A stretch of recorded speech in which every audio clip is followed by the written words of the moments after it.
So we're going to start this one with drawing. So we're just going to sketch in this tree here. And so we'll probably exaggerate the rock. I'm actually going to bring the rock higher up into the trunk. So we're going to say, we're going to put that there. And mostly I'm doing that in this case because this is about painting the rock. So I want that rock as large as we can. We're just going to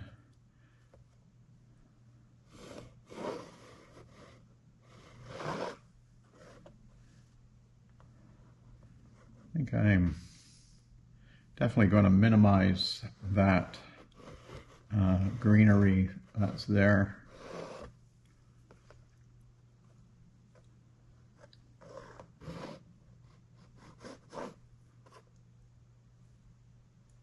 Now this canvas has been painted with burnt sienna, and you can see it's transparent in areas.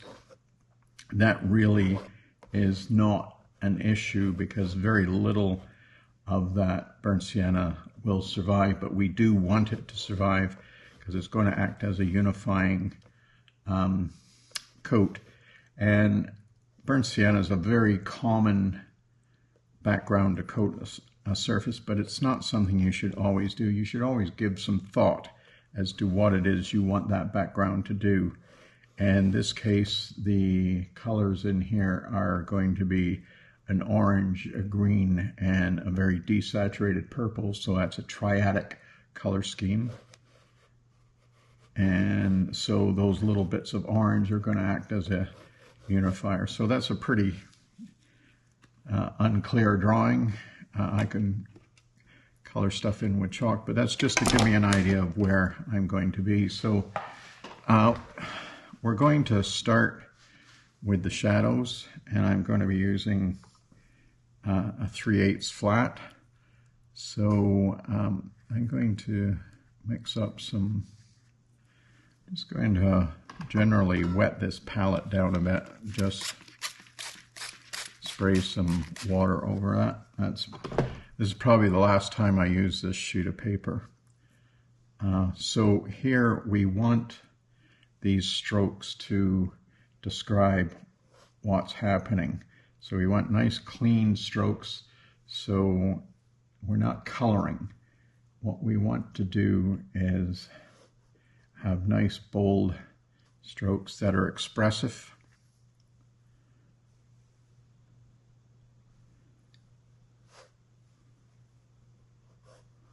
And the strokes are fast, but take your time thinking about what you want that stroke, direction you want it to go, what it's actually trying to say.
We're just going to sketch that tree trunk in.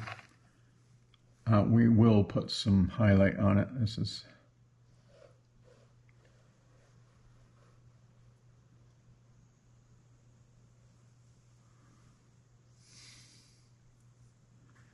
now in the wet and wet blend rock one, we painted the sky in first, but here we are going to be painting the sky negatively. And again, these white pines, I suppose they could be jack pines. It's not really my neck of the woods, but they have that upward growth in the top part of the tree, and then we're coming way out with this branch. Then as the branches get older and heavier, they drop or angle down. This one actually has quite a bit of branches on both sides. It doesn't appear to be as windswept as many of these trees are up there. So we're getting the darks down first so that we can put the light colors on top of that. So we're going to lose a little bit of the difference between the rock and the tree there.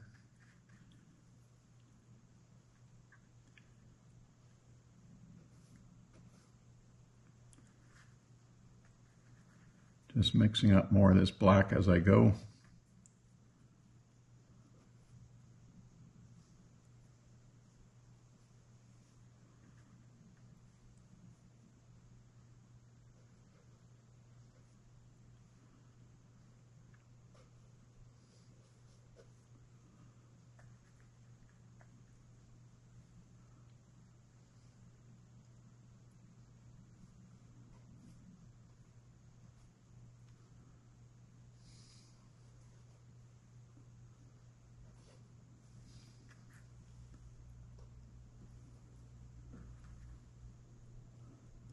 This is a fairly complicated rock form that we're doing, and the drawing is a tad confusing until we start getting some of the other colors on there.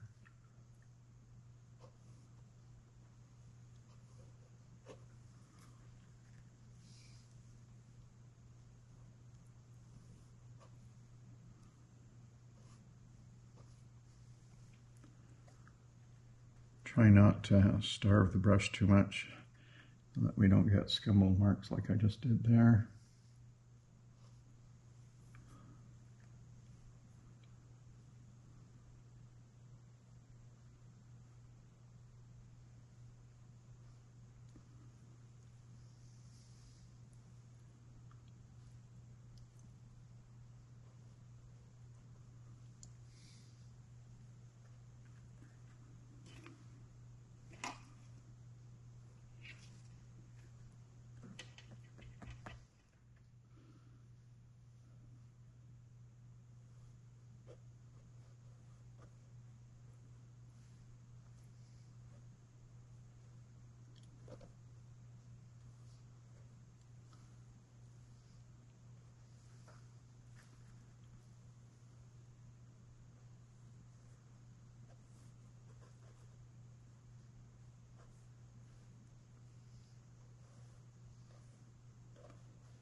Just going to switch to a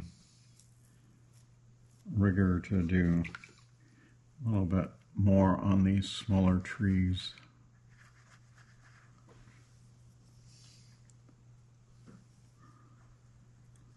With a rigger, you can roll it around to get the paint where you need it on the brush, not just on the body, but get a little bit off the tip.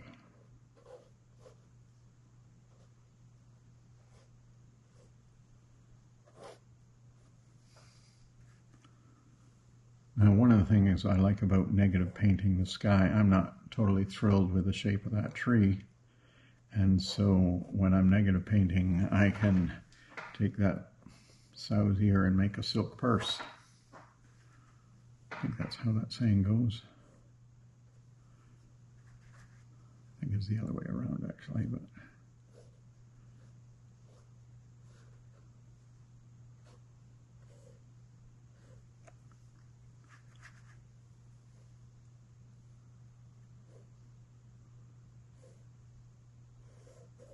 So we're making up our granite red color using the yellow and the warm red.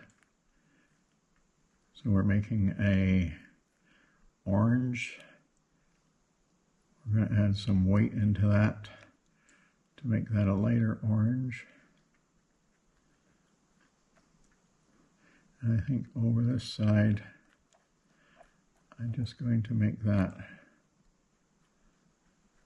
a little bit more yellow. And over this side, we're going to make it a little more gray.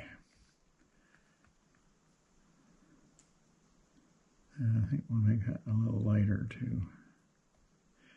Keep in mind that the acrylic paints are going to dry darker, so you want to err on the side.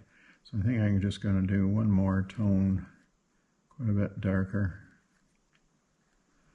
Maybe actually going all the way into the blue side. So we got some colors that we can just quickly dip into. So we'll start with this grayer color. That's sort of interesting, a little bit unmixed color on the edge of the brush.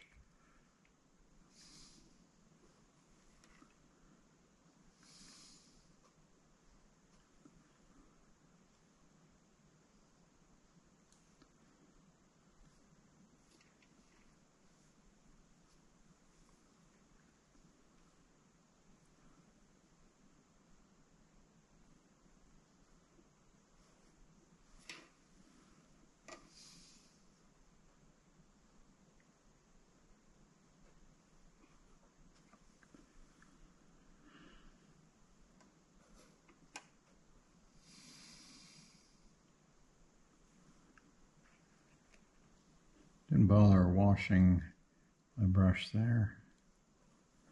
That's just gives us a little extra in the color.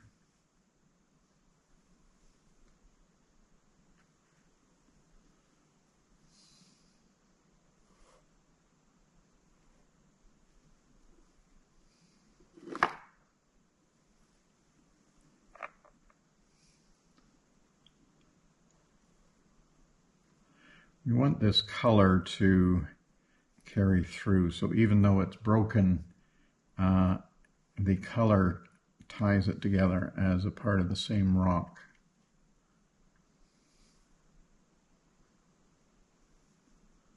You don't want to go dancing all over the place, putting a little dab of orange there and a little dab of the orange here. I think we're just going to come in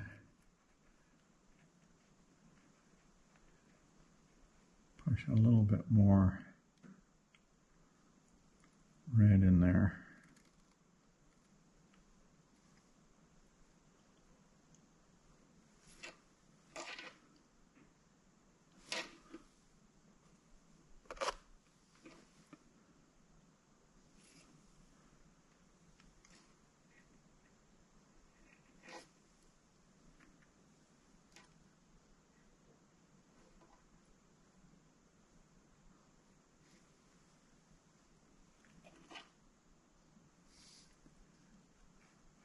All right, come into the yellow side here.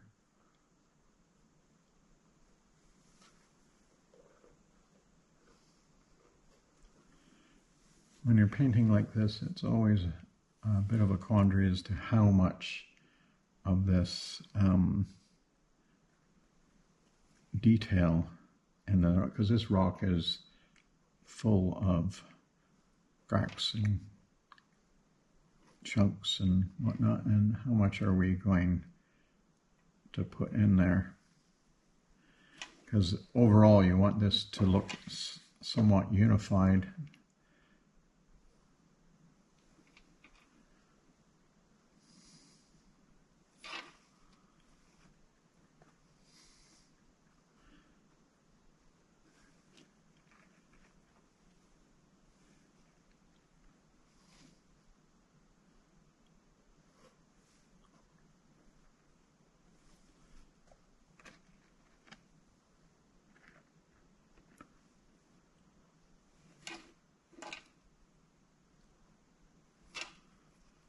So I'm just doing a few connecting lines.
Just made my reference a little bit bigger. In my studio I have an iPad Pro which I paint from, but then I also have a 72-inch screen behind that, or what I call my Super iPad Pro. The larger something is, the easier it is to see. If you have a mouse in the corner of the room and you have an elephant in the corner of the room, you might miss the mouse, but you certainly aren't going to miss that elephant.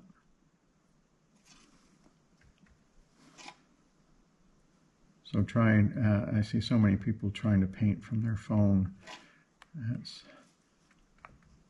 sort of equivalent to trying to paint through a keyhole. Like, make your life a little easier. Paint something that you can actually see.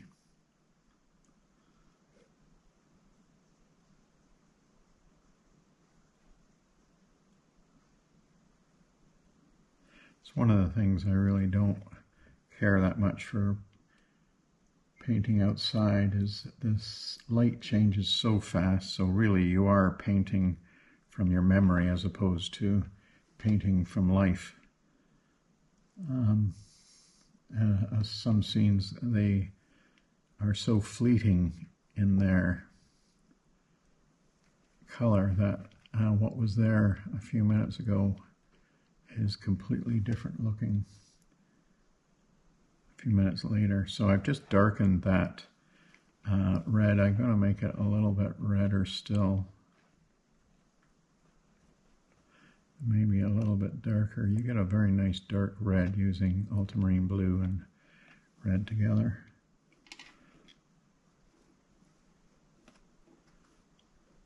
So we're just putting in some shadows on these rocks. It's pretty chaotic looking at the moment still, but we'll try to pull that together. If not, you just never see this video.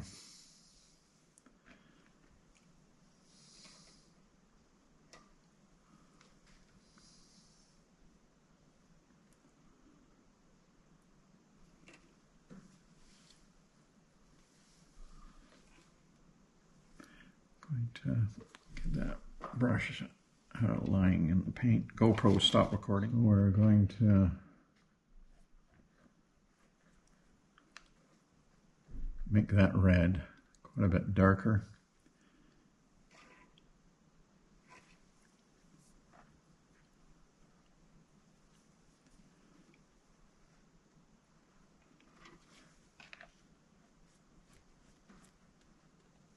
Get that a little redder looking.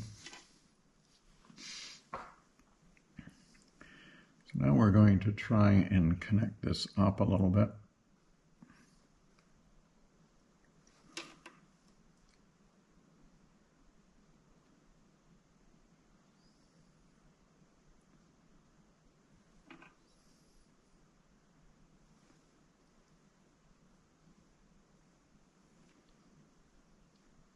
Not sure I really like that color.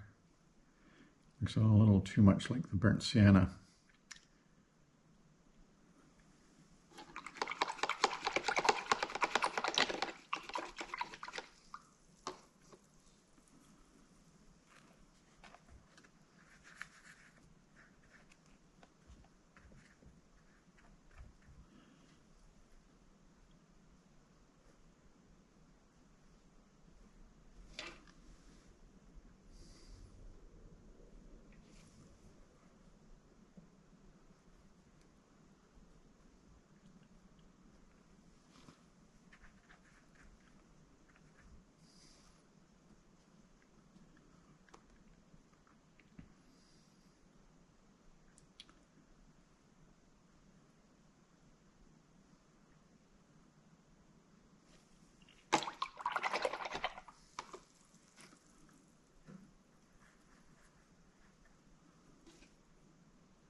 The flat brush is very nice for doing thin lines, just when used on its side.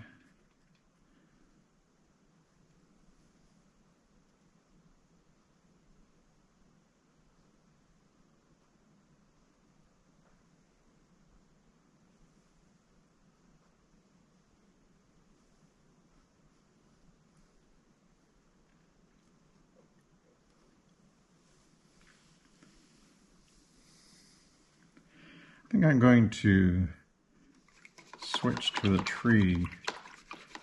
I'm going to get the lighter green on the trees just to have a clearer idea of what this picture is going to look like. The rock is definitely very disorganized at the moment, and we have to pull that together. But we'll come in, we'll use the green sort of that we mixed up yesterday. But we obviously are going to have to mix up quite a bit more of that.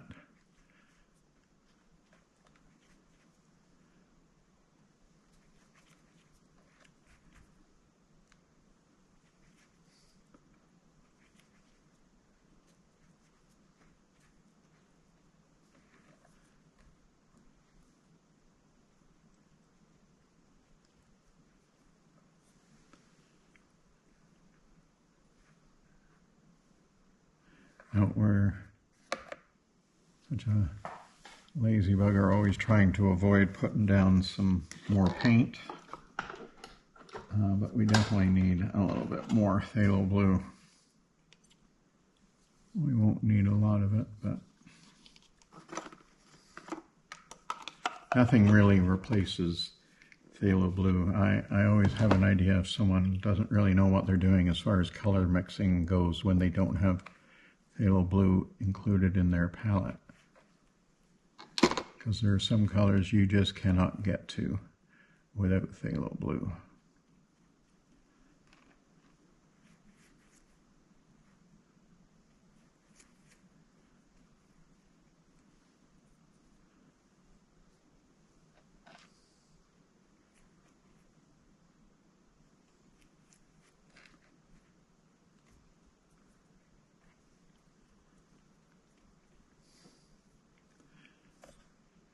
So I'm going to use the palette knife just to get the paint off that brush, because I do want to have a sort of minimal paint on the brush so that I can get fairly sharp brush marks on that.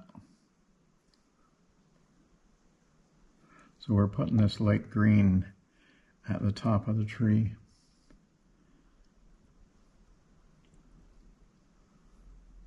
And it's really down here, which is why I wanted to try and get that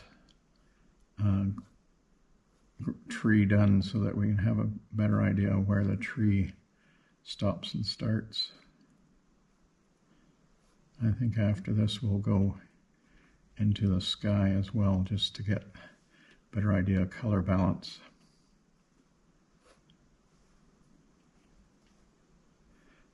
So like I say, you're trying to hit the top surfaces of the branch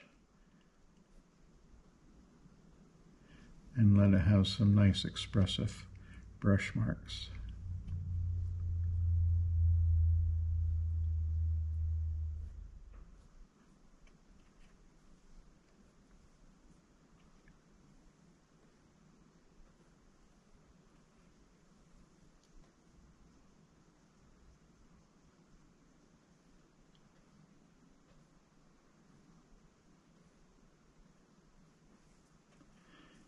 The upward growing branches at the top.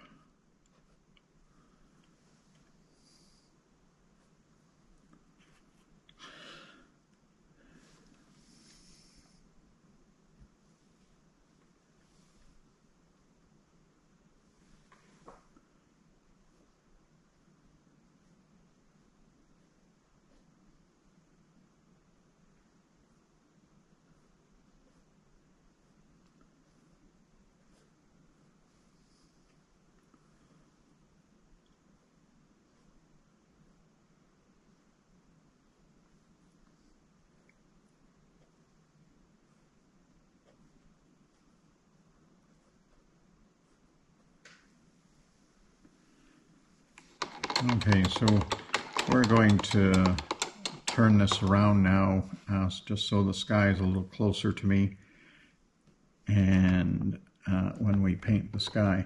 So I'm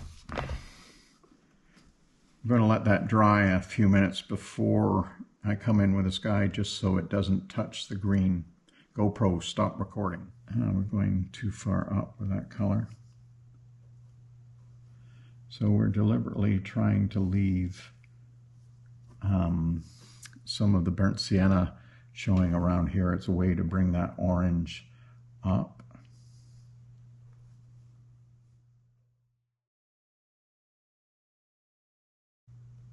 So we switch to a little bit darker.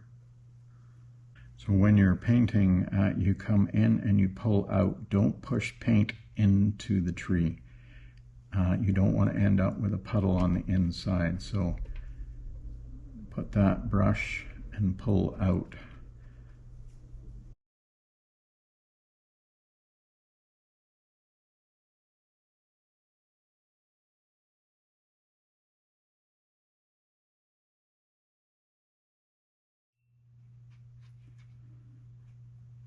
So we're just going to come in and do a little bit more negative painting in the top there, and just periodically. So if you're negative painting, do not put the upper color down lower. Make sure you're choosing the right sky color as you're painting negatively in there. So here, successively get lighter as you go lower in the tree, just like we did with the colors. I think that would be enough. Now, one of the things we can do is, I'm not crazy about the way these brush marks look, so we can just come in there and add a little bit more expression to them, like where they're clouds or something. I think we might do a little more of this when it's right side up. Go.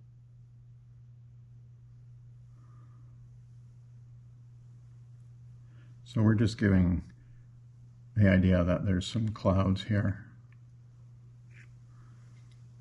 Makes the sky a little bit more expressive as well.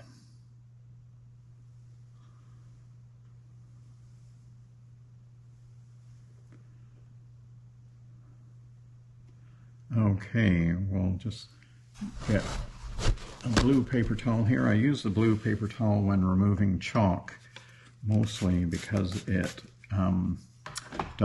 doesn't ball. So I'm taking the chalk off just so that none of that chalk is interfering with the way that rock is looking. I'm not going to touch those ones that are up near the sky that are relatively fresh. So now we want to try and unify this rock a little bit. So we're going to do a little bit of that with the dark color and a little bit with the orange colors. So I think I'm going to start with the orange colors. So we're just going to put a little bit more light on top of this. So I just get a little bit more. And we're putting this light up here because that's where the light hits at the top. So when you're grouping the colors, you want to try and keep them, they don't actually have to touch to be grouped. They just have to be in the proximate area. It's one of the laws of Gestalt is proximity. Maybe I should do a video on the Gestalt principles. It was a school, I think, around the early 20th century, and how we see things. Many of the things have been reworded or restated of those principles. Like the lost line is something that's very familiar to artists, but comes under Gestalt as continuation. I think I got a little bit of green in there. I don't like that.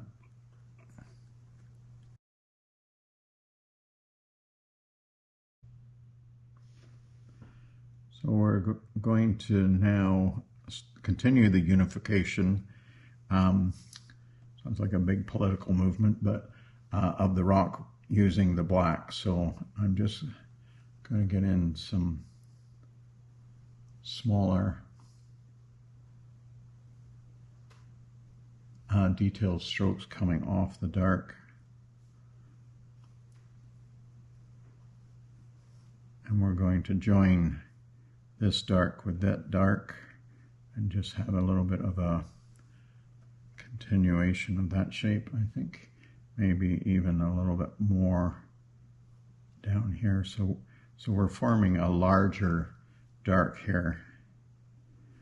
And I think, like in the reference, we're actually going to too much blue showing up in that. Not sure I like those little strokes there. We'll just take those out.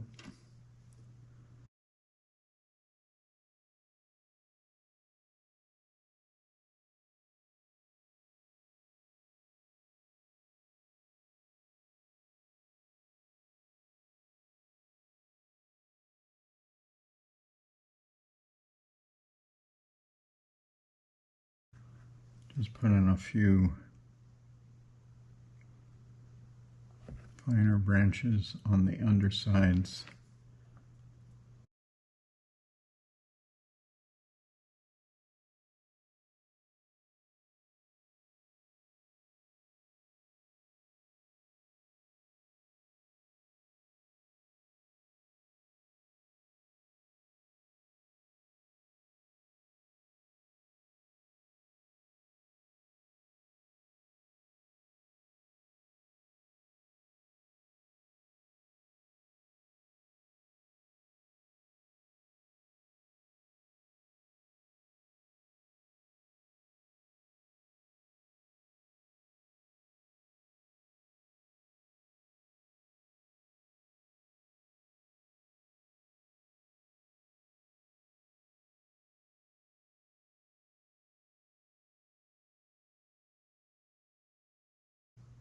We've got some greenery that we're going to put in after this, so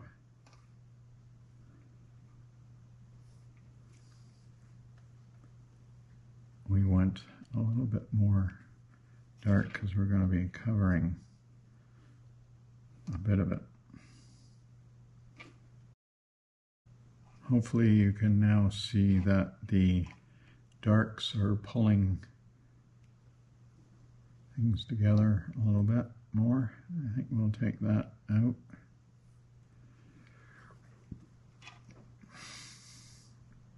Maybe break that one up a bit. So we're just going to take some of this purple, a dark purple that we mixed, same way we mixed it before, but with a little less white in it.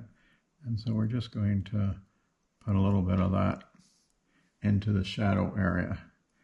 That's a little bit light for what I want, but what do we know? It's going to dry darker, so we don't fret too much about that. We want these large darks, but we don't really want these voids. We got a little bit of unmixed magenta showing through there.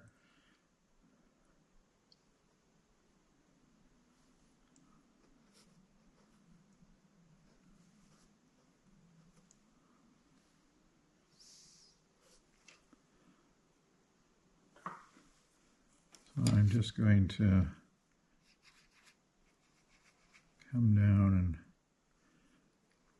I want to put a highlight on this tree, and I initially was thinking we'd go with these light purple, but I think it'll get confused with the sky color, so we're just going to come in here and make up something, mixing the purple and the orange together.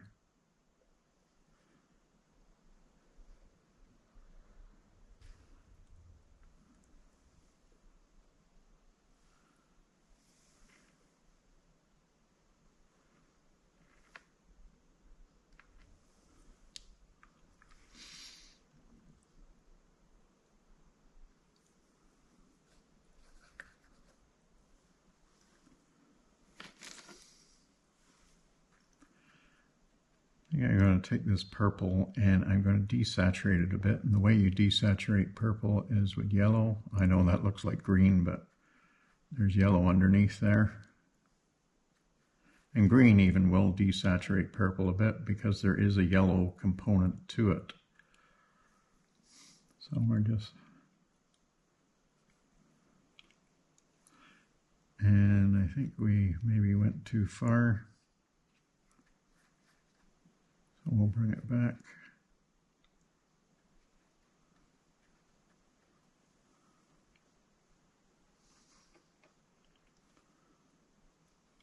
So with these strokes, when you're doing these strokes, they're describing the direction that the rock is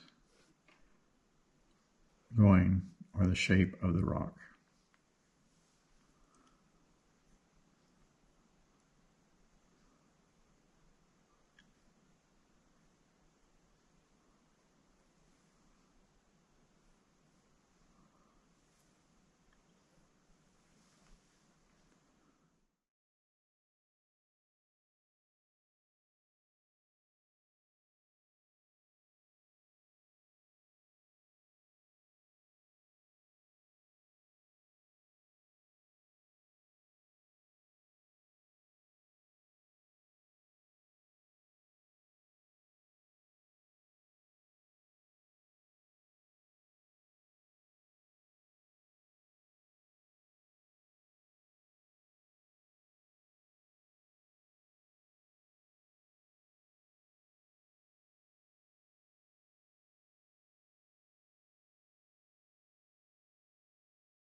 Cool.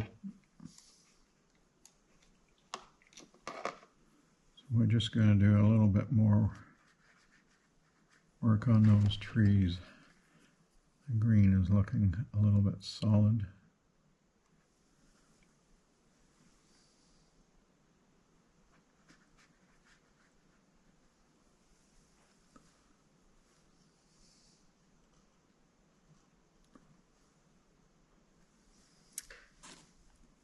GoPro, stop recording.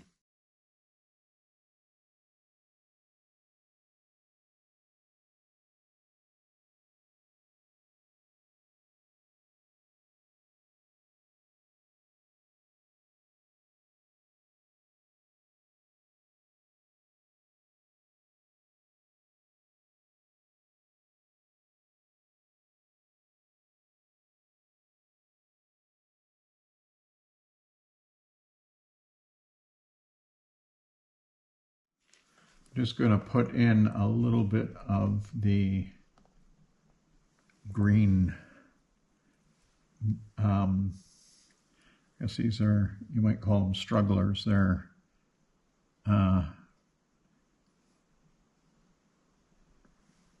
shrubbery or evergreens just starting out, but they haven't picked or their seeds haven't landed in the most auspicious spot.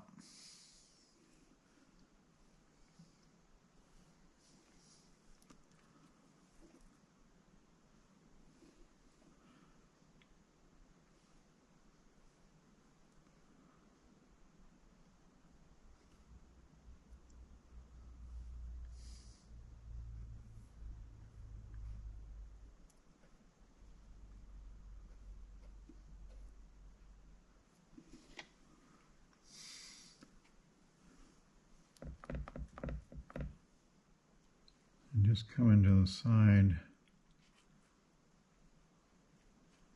and producing a lighter version. I don't really like that green, and I don't think the yellow deep is going to get us there. So I'm just putting a small dot of yellow light in there to get that green a little bit more saturated.